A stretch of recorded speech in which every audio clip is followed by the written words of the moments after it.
자, 다시 말씀드리면 오늘 제목이 야훼의 삭시인데요.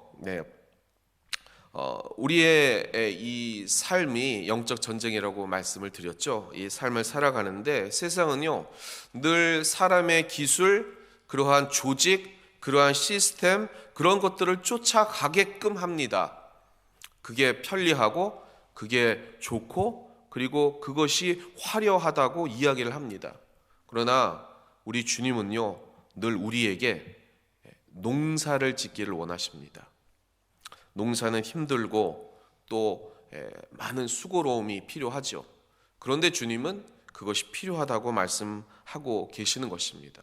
애써 밭을 갈므로 말미암아 야훼의 싹, 오늘 제목인 야훼의 싹을 우리의 삶에 틔우기를 원하시는 것입니다. 농부가 하늘로부터 땅과 그 비를 받아서 농사를 짓듯이 하나님의 농부인 우리들이 하나님의 그 은혜를 일일이 얻어가며 그 우리의 손으로 그 야훼의 싹을 피우고 그리고 그것을 키워서 전하라라고 하는 것이 우리 주님의 명령이라는 것입니다. 이를 위해서 우리는 제일 먼저 하나님의 이 거룩한 성소에 나와서 생존해야 됩니다. 이 예배 자리에 나오는 것이 뭐라고요? 생존입니다. 생존 게임, 생존 환경 많이 들어보셨죠? 우리가 살아가려면 필수 불가결하게 이 예배 자리 거룩한 성소에 나와서 생존해야 되는 줄을 믿습니다. 그렇다면 주님께서 거룩한 불로 우리를 보호해 주시고 구름기둥, 불기둥으로 이 세상 속에서 흔들리거나 유혹당하지 아니하고 이 거룩한 야훼의 싹을 피워서 그것을 통해 진정한 희망을 우리의 삶의 모든 자리에 증거하고 확장하고 전파해 나가는 것이 우리의 진정한 승리의 삶인 것입니다. 그래서 오늘 본문 말씀에 이러한 야훼의 싹을 이사야가 이야기를 했는데요. 오늘 본문의 배경, 어떤 환경에서 이 이사야가 왜 이러한 얘기를 했는지 다시 한번 그 마음의 심령과 그 배경 안에서의 이 복음의 말씀을 붙들고 오늘도 그 말씀을 우리의 삶에 그러한 심령과 그러한 마음으로 전해 나가신 여러분 되시기를 주님의 이름으로 축원합니다. 오늘 우리가 묵상하는 이 이사야는요, 트로이 목마 아시죠? 트로이 목마 들어보셨습니까? 들어보셨잖아요. 이 트로이 목마가 나오는 이 일리아드 오디세이를 쓴 호모, 이 호모와 같은 동시대의 사람이었습니다. 근데 여러분이 아시는 것처럼 이 일리아드 오디세이 이 책은 어떤 그리스 영웅의 전쟁, 그리고 거기에 대한 어떤 여행, 그리고 거기 안에 있는 사랑과 복수, 이런 것들을 흥미롭게 다루면서 그들을 용기를 찬양하고 그런 신화적인 그런 것들을 나타내는 게 그 책의 주된 목적이었습니다. 그런데 동시대를 살았던 이사야는 어떤 것을 기록했느냐, 무엇을 오늘 말하고 있느냐, 공통점은 뭐냐면 전쟁을 이야기하고 있습니다. 그런데 이사야 이전에도 이러한 전쟁이 물론 있었죠. 그런데 이사야서가 이야기하고 있는 시대의 전쟁은 좀 차원이 다른 전쟁이었습니다. 왜냐하면 그 전까지는 철기 문명이 아니었거든요. 근데 철기 문명이 성숙됨으로 말미암아 어떤 것이 발생했냐면 직업적으로 전쟁하는 무사 계급이 발달을 했습니다. 사사기와 사울 시대, 여러분이 아시겠지만 이 성경의 배경을 보면 농사를 짓다가 아니면 유목을 하다가 전쟁이 나면 급하게 그것을 내려놓고 전쟁에 뛰쳐나갔습니다. 그러니까 직업으로 그 전쟁을 하는 것이 아니라 위기가 나오면 모집을 해가지고 그 위기 상황을 극복하려고 군인으로서 이 차출이 된 거죠. 그런데 이 철기 문명이 발달함으로 말미암아 이제는 전쟁을 직업적으로 하는 사람들이 많이 나타났다는 겁니다. 그래서 이 성경에도 블레셋 안에 골리앗, 이 골리앗 가문은 전쟁을 위주로 그것에 그 전문적으로 싸움의 기술들을 익혀나갈 무사 계급이었다는 것입니다. 그러니 골리앗과 다윗의 싸움이라는 것으로 대표되는 이 블레셋과 이스라엘의 싸움은 원래는 게임도 되지 않는 그러한 싸움이고 전쟁이었다는 것입니다. 하나님의 은혜가 없으면 도저히 이길 수 없는 그 무사 계급과 그냥 임시로 모집된 군인들인 이 농부와의 싸움을, 이거는 싸우지 않아도 그냥 눈으로 보지 않아도 결과는 뻔한 것이었습니다. 그래서 이러한 전쟁 기술이 발달함으로 말미암아 대량 살상을 통해서 무차별하게 모든 마을과 그 나라를 쑥대밭으로 만드는 그러한 피비린내 나는 전쟁이 계속적으로 지속되어 갔다는 것입니다. 그것이 오늘 본문 1절에 이사야가 얘기하고 있는 그러한 성경의 묘사입니다. 우리 1절 말씀 같이 한번 합독해 보겠습니다. 시작.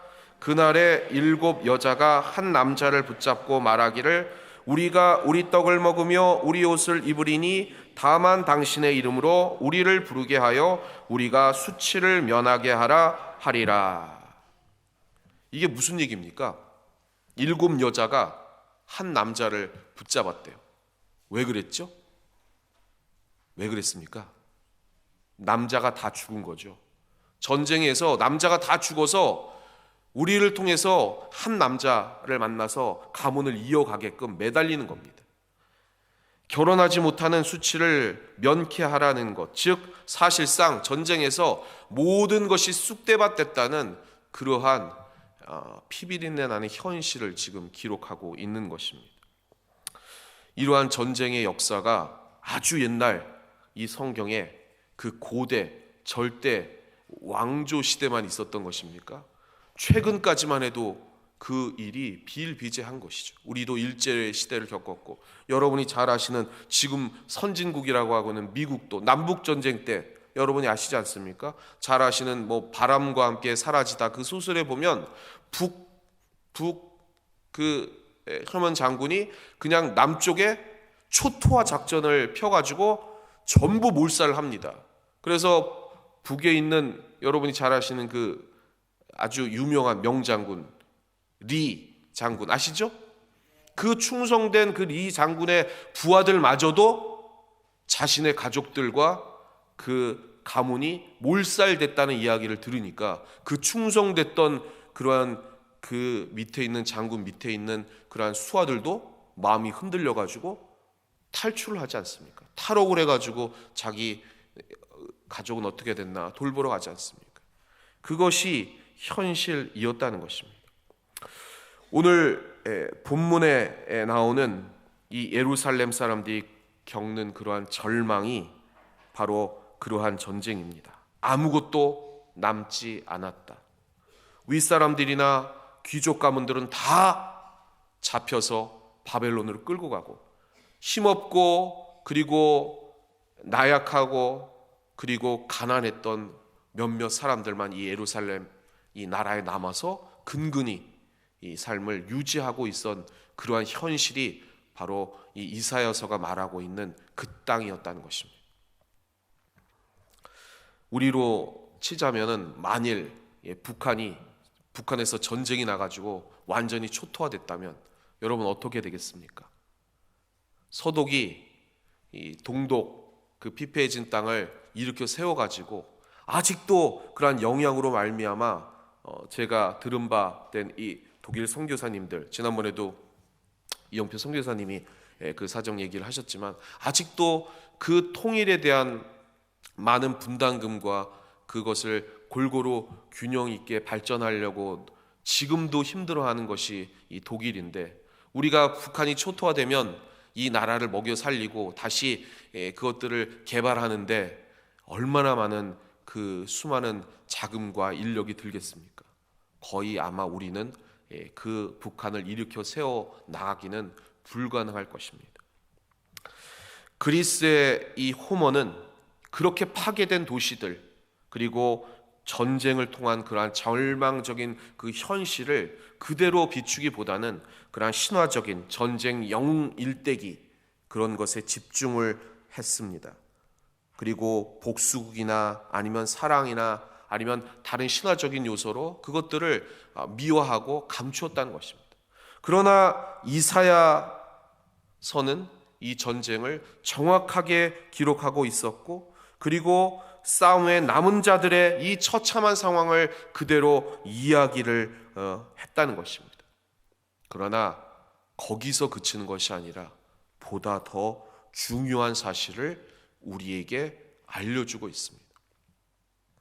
왜 이런 전쟁 이야기를 지금 하고 있느냐 이렇게 물어보신다면, 세 번째, 우리의 삶은 어떻습니까, 여러분? 현실에서의 우리의 전쟁은 어떻습니까? 여러분, 전쟁 좋아하시는 분 아무도 안 계시겠죠? 그렇죠? 우리 현실을 살펴보시기 바랍니다. 여러분의 삶에는 그러한 전쟁이 없습니까?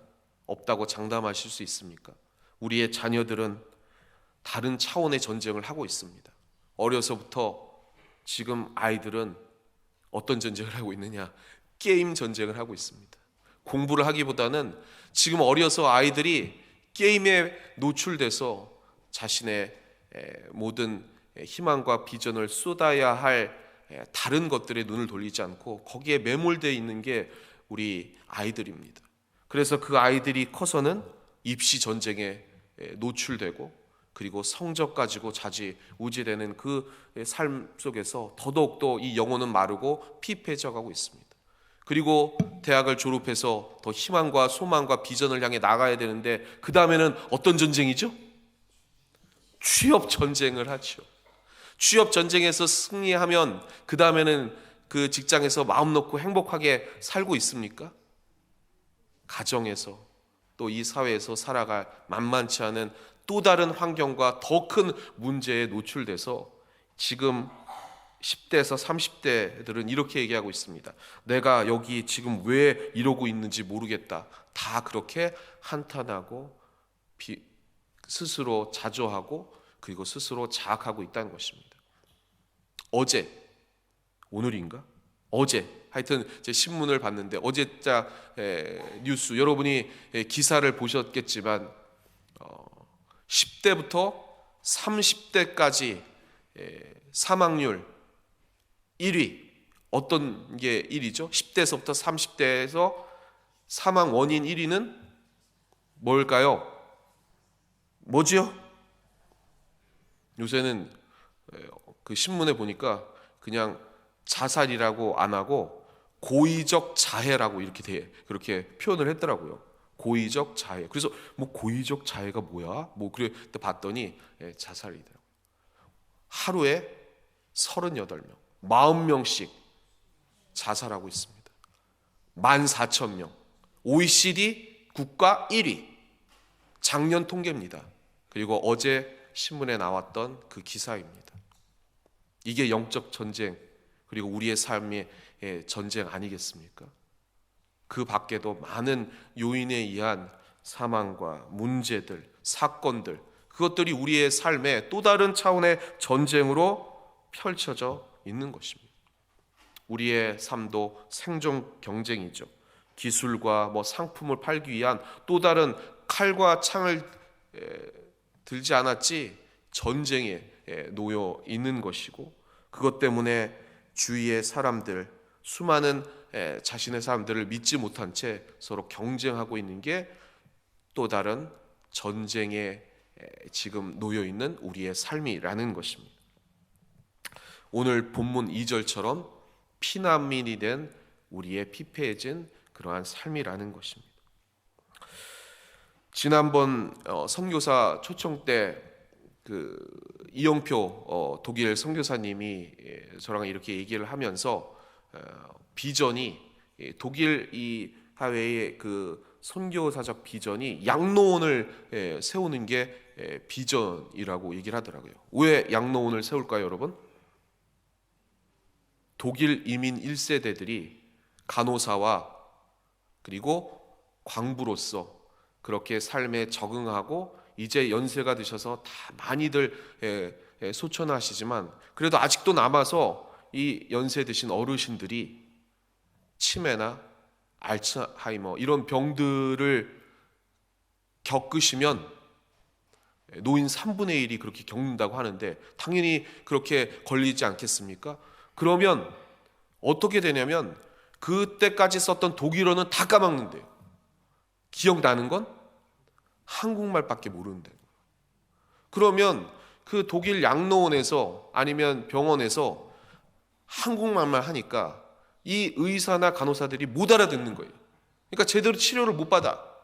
그래서 우리 그런 분들을 따로 그렇게 요양할 수 있는 양로원이나 그런 병원이 필요하다, 이런 얘기들을 했습니다. 얼마나 우리의 삶이 그리고 그러한 전쟁의 여파에 대한 것이 아직도 지속되고 있는지, 그러한 삶을 우리는, 우리의 주변은, 우리 이웃은 살아가고 있다는 것입니다. 이러한 전쟁 같은 삶 속에서 그러면 우리는 어떻게 해야 하는가? 한번 따라해 주시기 바랍니다. 야훼의 싹. 야훼의 싹. 이사야 시대 유럽 대륙의 이쪽 끝, 유럽 끝에서부터 동아시아 저 대륙 끝까지 무던히 계속해서 싸웠고, 춘추 전국 시대 그 600년 동안 수많은, 셀 수도 없는 많은 사람들이 죽고, 그리고 싸움만 할 때 이 이사야서는 그렇게 얘기합니다. 이 전쟁은 사람들 가지고는 끝낼 수 없다. 그리고 그 모두 다 희망을 포기할 때 이 이사야는 새로운 그러한 희망을 노래합니다. 그것이 뭐냐면 농부가 된 하나님이 오셔서 모두가 회복되고 평화로울 수 있는 야훼의 싹을 피워주겠다, 이렇게 주님이 말씀해 주셨다는 것입니다. 그것이 오늘 본문 말씀, 우리의 희망 2절 말씀입니다. 우리 2절 말씀 같이 한번 합독해 보겠습니다. 시작. 그날에 야훼의 싹이 아름답고 영화로울 것이요 그 땅의 소사는 이스라엘의 피난한 자를 위하여 영화롭고 아름다울 것이며. 아멘. 기술과 사회의 변화, 그런 것 가지고는 사람들이 시작하지만 스스로 끝낼 수 없기에 하나님께서 직접 보내시는 분이 오셔서 이를 바꾸어 주시겠다라고 말씀해 주고 계시는 것입니다. 그것이 무엇이냐? 그 오늘 본문 이후에 나오는 이사야 11장 10절 말씀입니다. 우리 10절 말씀 같이 큰 목소리로 합독해 보겠습니다. 시작. 그날에 이새의 뿌리에서 한 싹이 나서 만민의 기치로 설 것이요 열방이 그에게로 돌아오리니 그가 거한 곳이 영화로우리라. 아멘. 이 예언을 통해 이사야는 분명하게 우리에게 얘기하고 있습니다. 그 싹이 하나님으로부터 우리에게 보내시는 한 인물일 것이다.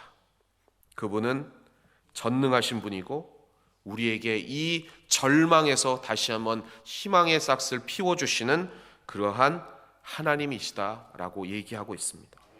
이사야가 구약에서 이를 예언한 사람이라면 신약에서는 이를 이루신 분이 이 싹의 전파에 대해서 말하고 있습니다.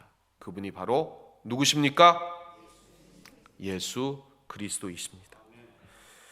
이 분이 한 민족 또는 한 사회를 위해서만 오신 분이 아닙니다. 또한 전 인류를 위해서 오신 그러한 분을 넘어선 뭐라고 말씀하시느냐? 우리 한 사람을 위해 오셨다, 이렇게 말씀해 주셨습니다. 오늘 주님이, 그리고 예수님의 영인 성령이 여러분 한 영혼에게 거하여 내가 직접 들어가겠다, 이렇게 말씀해 주셨다는 것입니다.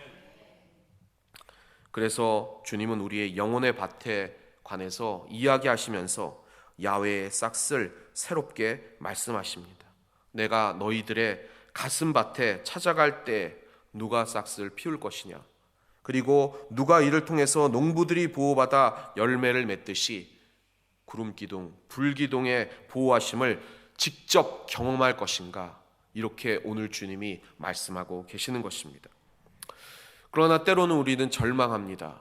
그리고 여지껏 간에 그러한 우리의 삶에 희망이 없었기에 나란 밭은 열매를 맺을 수 없다. 그래서 오염되었고 더 이상 희망이 없다. 내 마음은 길가 같고 돌짝밭 같고 가시밭 같아서 아무리 은혜를 주어도 그 싹을 피울 수 없다. 이렇게 절망할 때가 있다는 것입니다. 그런데 여러분, 왜 이러한 말을 할까요? 기억하시기를 바랍니다. 하나님께 기대하지 못하는 이유는 단 하나, 한번 따라해 주시기 바랍니다. 교만하기 때문입니다. 혹시 오늘 이 자리에 여지껏 수많은 기도와 간구를 통해서도 내 삶이 변화되지 아니하고 지금 내 현실 때문에 너무 괴롭고 그리고 이것이 도저히 답이 없어서 늘 내 삶은 불안하고 희망이 없어서 전전긍긍한다. 그렇다면 여러분은 교만한 것입니다. 왜 그렇느냐? 한번 예를 들어보겠습니다. 깊은 바다에 빠져 있습니다. 그런데 다행히도 이 사실을 알고 구조 헬기가 와서 구조 요원이 손을 내밀었습니다. 그런데 그것을 붙잡지 않을 그런 사람이 있습니까?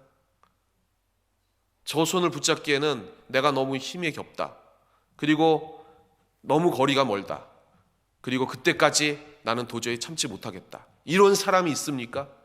더욱 살려달라고 그 구조 요원의 손을 붙잡기 위해서 끝까지 그 손을 내밀고 발버둥 치지 않겠습니까?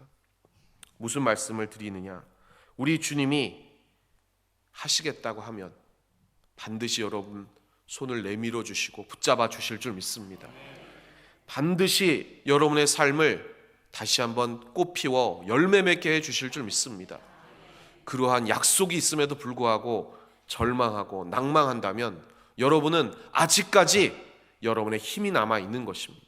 여러분의 생각이 있고 다른 선택할 권리가 있다고 생각하는 그 교만이 여러분의 마음에 자리 잡고 있다는 것입니다. 아주 절박한 사람이라면 손을 내밀 수밖에 없습니다. 오늘 다시 한번 너의 가슴에 직접 들어와 내가 그 싹을 내어주겠다.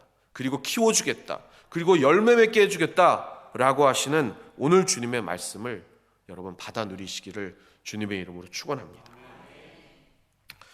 사랑하는 성도 여러분, 아직도 여러분의 삶이 또 여러분의 가정이 여러분의 삶의 모든 자리가 씨를 뿌려도 더 이상 거둘 수 없다고 생각하신다면 오늘 이 이사야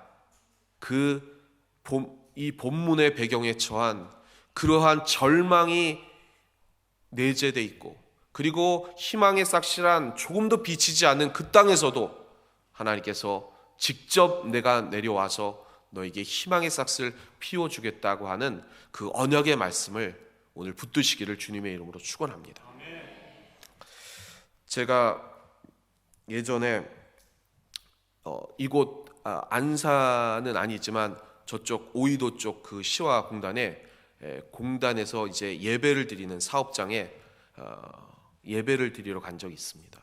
2000년 조금 이제 좌우 이렇게 되니까 지금부터 한 25년 전 정도 될 것 같은데요. 그때 제가 예배를 드리고 느꼈던 게 뭐냐면 그때 그 시화호 너무 냄새가 지독했습니다. 그리고 그 당시에 계속해서 여기는 이제 끝났다.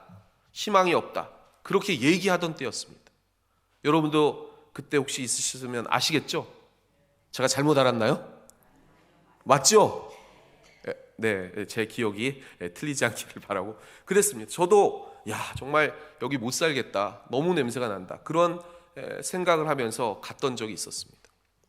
근데 그 이후에 그 다큐멘터리를 봤는데요.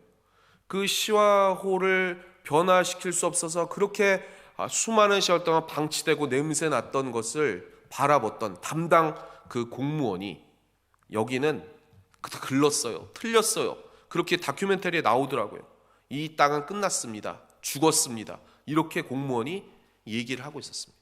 그런데 직접 취재를 하러 나갔던 이 기자는 그리고 거기에 있는 그 PD는 그 샤워에서 뭔가 몸부림치고 다시 한번 살아나려고 하는 그 생태계의 조그만 희망들을 계속해서 발견한 거예요. 지금 뭔가 살아나려고 한다. 이건 죽은 땅이 아니다.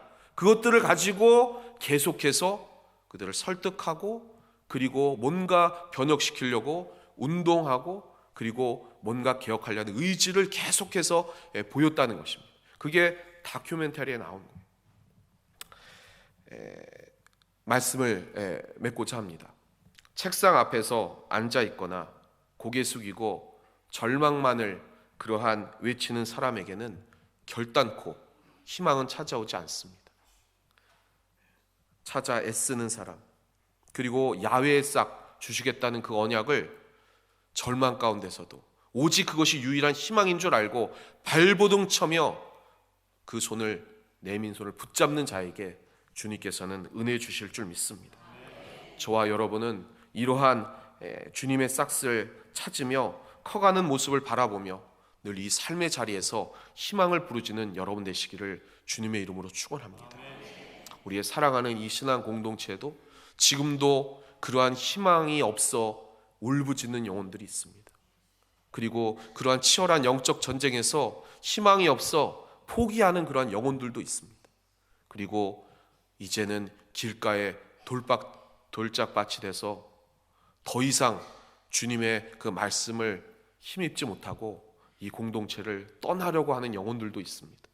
그리고 몸이 아파 힘들어 병상에 있는, 지금 치열한 영적 전쟁에서 애쓰고 있는 우리의 환우들도 있습니다. 오늘 이 예배 자리에서 주님이 말씀하십니다. 내가 너의 삶에 직접 찾아가 그 희망의 싹을 피워나갈 것이다. 이것을 누가 믿겠느냐? 이 절망의 현실을 바라보는 것이 아니라 누가 내 손을 잡겠느냐? 오늘 말씀하십니다. 그 손을 붙드시고 여러분의 삶을, 여러분의 가족 구성원을, 그리고 우리의 사랑하는 믿음의 동료들과 우리 이 공동체를 위해서 중보해 주시는 여러분 되시기를 주님의 이름으로 축원합니다. 이사야처럼 주님의 전에서 기도하다가 야훼 싹스에 대한 그런 환상을 보고 희망을 선포하시는 여러분 되시기를 바랍니다. 그리고 삶의 예배자가 되어서 사사 기드온처럼 부끄럽지만 전쟁의 틈바구니에서 타작하며 야훼의 그 시간을 기다리는 그러한 예언자가 되시기를 주님의 이름으로 축원합니다. 그리고 이러한 진정한 희망을 성령님과 함께 삶에서 전하는 하나님의 동역자들 다 되시기를 주님의 이름으로 축원합니다. 그러한 은혜가 오늘 이 예배 가운데, 그리고 우리가 기도하는 이 마가다락방 기도회를 통해 주님의 역사하심을 통해 반드시 펼쳐질 줄 믿습니다. 여러분 심령 안에 그 야훼의 싹 예수 그리스도가 살아나시기를 다시 한번 주님의 이름으로 축원합니다.